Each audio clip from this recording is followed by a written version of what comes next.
Hi friends, അസ്സലാമു അലൈക്കും. Welcome back. ഇന്ന് ഞാൻ വന്നിട്ടുള്ളത് വളരെ ഹെൽത്തി ആയിട്ടുള്ള ഒരു തുള്ളി പോലും എണ്ണയില്ലാത്ത നല്ലൊരു ബ്രേക്ക്ഫാസ്റ്റിൻ്റെ വീഡിയോ ആയിട്ടാണ്. അതും 2-3 ചേരുവകൾ വെച്ചിട്ടാണ് ഞാൻ തയ്യാറാക്കിയിട്ടുള്ളത്. അപ്പോൾ എന്താണെന്ന് നമുക്ക് കണ്ടു നോക്കാം. ആദ്യമായിട്ട് ആരെങ്കിലും കാണുന്നുണ്ടെങ്കിൽ ഒന്ന് സബ്സ്ക്രൈബ് ചെയ്ത് സപ്പോർട്ട് ചെയ്യണേ. നമുക്കിവിടെ ഒരു ഉരുളക്കിഴങ്ങ് കഴുകി വൃത്തിയാക്കിയിട്ട് ഒന്ന് വേകാൻ വെക്കാം. ഇതിൻ്റെ സ്കിന്നൊന്നും ഇപ്പം ഞാൻ എടുത്തിട്ടില്ല. അത് വെന്തതിന് ശേഷം നമുക്ക് എടുത്ത് മാറ്റാം. അത് എളുപ്പത്തിൽ വേവാൻ വേണ്ടിയിട്ടാണ് ഞാനിങ്ങനെ ചെയ്തിട്ടുള്ളത്. ഇനി നമുക്ക് ആവശ്യമുള്ളത് 2 കോഴിമുട്ടയാണ്. ഒരു പാത്രത്തിലോട്ട് അങ്ങനെ പൊട്ടിച്ച് ഒഴിച്ച് കൊടുക്കാമേ. ഞാനിപ്പോൾ ഇതിലൊരു തുള്ളി എണ്ണ പോലും ഉപയോഗിക്കുന്നില്ല. ഇതുണ്ടാക്കുമ്പോൾ പൊട്ടിച്ചൊഴിച്ചതിന് ശേഷം നമുക്കിതിലോട്ട് ആവശ്യത്തിനുള്ള ഉപ്പ് ചേർത്ത് കൊടുക്കാമേ.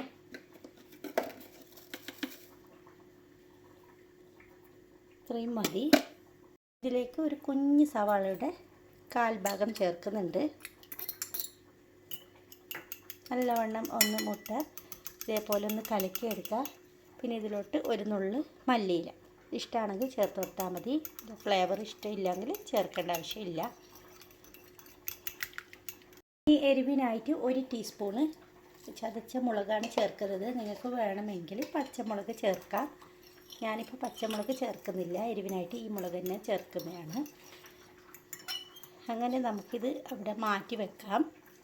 മറ്റൊരു പാത്രത്തിലോട്ട് ഒരു 1/2 ടീസ്പൂണ് ഉപ്പ് ചേർത്ത് കൊടുക്കുക. അതിലോട്ട് 1/2 കപ്പ് ഗോതമ്പിൻ്റെ പൊടി ഉണ്ടല്ലോ, അത് ചേർക്കുന്നുണ്ട്. ചപ്പാത്തിക്ക് ഉണ്ടാക്കുന്ന പൊടി അതാണ് ചേർത്തിട്ടുള്ളത്. ഇനി 1/2 കപ്പ് മൈദപ്പൊടിയും കൂടി ചേർത്ത് കൊടുക്കുക. നിങ്ങൾക്ക് വേണമെങ്കിൽ ഫുള്ളായിട്ട് 1 കപ്പ് ഗോതമ്പ് പൊടി എടുക്കുക, ഇല്ലെങ്കിൽ ഫുൾ 1 കപ്പ് മൈദ എടുക്കുക. ഞാനിപ്പോൾ രണ്ടും ഹാഫ് വീതമാണ് എടുത്തിട്ടുള്ളത്. ഉപ്പ് എല്ലായിടത്തും ഒന്ന് മിക്സാക്കി കൊടുക്കണം. അതിനുശേഷം നമുക്ക് കുറേശ്ശെ വെള്ളം ഒഴിച്ചിട്ട് കട്ടയില്ലാതെ ദോശ മാവിൻ്റെ ബാറ്ററിലോട്ട് കലക്കുന്നത് പോലെ ഒന്ന് കലക്കിയെടുക്കണം. വെള്ളത്തിൻ്റെ അളവ് ഞാൻ പറയുന്നില്ല, പൊടിക്ക് വ്യത്യാസം വരും. നിങ്ങൾക്ക് അറിയാമല്ലോ ഇത് കലക്കിയെടുക്കാനായിട്ട്. അങ്ങനെ ഒന്ന് കലക്കിയെടുക്കാം. കട്ടകളൊന്നും ഇല്ലാതെ വേണം കലക്കിയെടുക്കാനായിട്ട്. കട്ടകളില്ലാതെ കലക്കിയെടുത്തിട്ടുണ്ട്. ഞാനിപ്പോൾ 1.5 കപ്പ് വെള്ളത്തിലാണ് ഇത് കലക്കിയെടുത്തിട്ടുള്ളത്.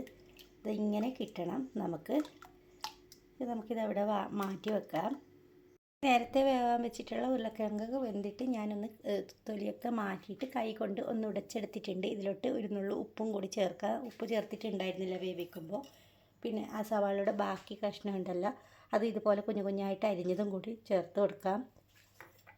ഇനി നമുക്ക് നല്ലവണ്ണം ഇതൊന്ന് മിക്സാക്കി കൊടുക്കണം. അതിന് മുന്നായിട്ട് എരിവിനായിട്ട് വീണ്ടും ഞാൻ ചതച്ച മുളകാണ് ഇടുന്നത്. നിങ്ങൾക്ക് വേണമെങ്കിൽ മുളക് പൊടി ചേർക്കാം. ഇനി നമുക്കിതെല്ലാം കൂടി ഒന്ന് മിക്സാക്കി കൊടുക്കണം. ഇനി ഇതിലോട്ട് നമുക്ക് ഒരു നുള്ളി ചാറ്റ് മസാല നിങ്ങൾക്ക് ഇഷ്ടമാണെങ്കിൽ ചേർത്താൽ മതി, കയ്യിലുണ്ടെങ്കിൽ. ഇല്ലെങ്കിൽ വേറെ എന്തെങ്കിലും മസാല ചേർത്താലും മതി. മിക്സാക്കി മാറ്റി വെക്കാം. ഇതിലോട്ട് കുറച്ച് മല്ലിയിലയും കൂടി ഇട്ട് കൊടുക്കുന്നുണ്ട്. അങ്ങനെയിപ്പോൾ നമ്മുടെ മസാല റെഡി ആയിട്ടുണ്ട്. നേരത്തെ കലക്കി വെച്ചിട്ടുള്ള ബാറ്ററിലോട്ട് ഒരു നുള്ളി മഞ്ഞൾപ്പൊടി ചേർത്ത് കൊടുക്കുക. നിങ്ങൾക്ക് വേണമെങ്കിൽ ചേർത്താൽ മതി. ഞാനിപ്പോൾ ഒരു കളറിന് വേണ്ടിയിട്ടാണ് മഞ്ഞൾപ്പൊടി ചേർത്തത്. എന്നിട്ട് കട്ടയില്ലാതെ ഒന്ന് കലക്കിയെടുത്തതിന് ശേഷം നമുക്ക് പാൻ ഒന്ന് ചൂടാക്കാൻ വെക്കാം. പാൻ നല്ലവണ്ണം ചൂടായിട്ടുണ്ട്. അതിലോട്ട് നമുക്ക് ഓരോ കയ്യിൽ വെച്ചിട്ട് ദോശ ഉണ്ടാക്കിയെടുക്കണം. ഈ പാനിലോട്ട് ഒരു തുള്ളി എണ്ണയൊന്നും ഞാനിപ്പോൾ ഉപയോഗിച്ചിട്ടില്ല. ഓയിൽലെസ് ഫുഡാണിത്. അപ്പോൾ എല്ലാവർക്കും നല്ല ഇഷ്ടപ്പെടും. നമുക്ക് ഇങ്ങനെ ഒന്ന് ദോശ ഉണ്ടാക്കിയെടുക്കാം. പിന്നെ നമുക്ക് ഇതിനോട്ട് അല്പം ഒരു കളർ മാറുമ്പോഴത്തേക്കും കലക്കി വെച്ചിട്ടുള്ള മുട്ട ഉണ്ടല്ലോ, ഇതിന് മുകളിലോട്ട് ഒഴിച്ച് കൊടുക്കുക. ഈ സമയം തീ വളരെയധികം ഒന്ന് കുറച്ച് കൊടുക്കണം. എന്നിട്ട് ഈ മുട്ടക്കൂട്ട് എല്ലായിടത്തും ഇതേപോലെ ഒന്ന് നിരപ്പാക്കി കൊടുത്താൽ മതി. ദോശയുടെ ചുറ്റിലും പുറത്ത് പോകാത്ത വിധത്തിൽ വേണം ആക്കി കൊടുക്കാനായിട്ട്. പിന്നെ നമുക്കിങ്ങനെ തിരിച്ചിട്ട് കൊടുക്കാം. പാനിൽ നിന്ന് വിട്ട് വരുന്ന പരിവാകുമ്പോൾ മാത്രം ഒന്നിങ്ങനെ തിരിച്ചിട്ട് കൊടുത്താൽ മതി. ഇനി ഇതിന് മുകളിലോട്ടായിട്ട് നേരത്തെ തയ്യാറാക്കി വെച്ചിട്ടുള്ള ആലു ഫില്ലിംഗ് ഉണ്ടല്ലോ, ഉരുളക്കിഴങ്ങിൻ്റെ ഫില്ലിംഗ്, അത് നമുക്ക് എത്രത്തോളം വേണമെന്ന് വെച്ചാൽ അത്രയും വെച്ചിട്ട് ഒന്നിങ്ങനെ സ്പൂൺ വെച്ചിട്ട് ഒന്ന് പരത്തി കൊടുക്കാം. മിഡിലിൽ മാത്രം ആക്കി കൊടുത്താൽ മതി, സൈഡിലൊന്നും വേണമെന്നില്ല. അതിനുശേഷം നമുക്ക് ഒന്ന് ഫോൾഡ് ചെയ്തെടുക്കാം. അപ്പോഴത്തേക്കും അടിയിലത്തെ മുട്ടയൊക്കെ വെന്തിട്ടുണ്ടാവും. ഇഷ്ടമുള്ള ഷേപ്പിലോട്ട് നിങ്ങൾക്ക് മടക്കി കൊടുക്കാം. അപ്പോൾ ഞാനൊരു ബോക്സ് പോലെയാണ് ആക്കിയെടുക്കുന്നത്. അത് അങ്ങനെ ഞാൻ 4 ഉണ്ടാക്കി എടുത്തിട്ടുണ്ട്. അപ്പം വളരെ ഹെൽത്തി ആയിട്ടുള്ള ഒരു ബ്രേക്ക്ഫാസ്റ്റാണ്. എല്ലാവരും തീർച്ചയായിട്ടും ഇതൊന്ന് ട്രൈ ചെയ്ത് നോക്കണം. വീഡിയോ ഇഷ്ടമായി ലൈക്ക് തരാനും സബ്സ്ക്രൈബ് ചെയ്യാനൊന്നും മറക്കരുത് കൂട്ടുകാരെ.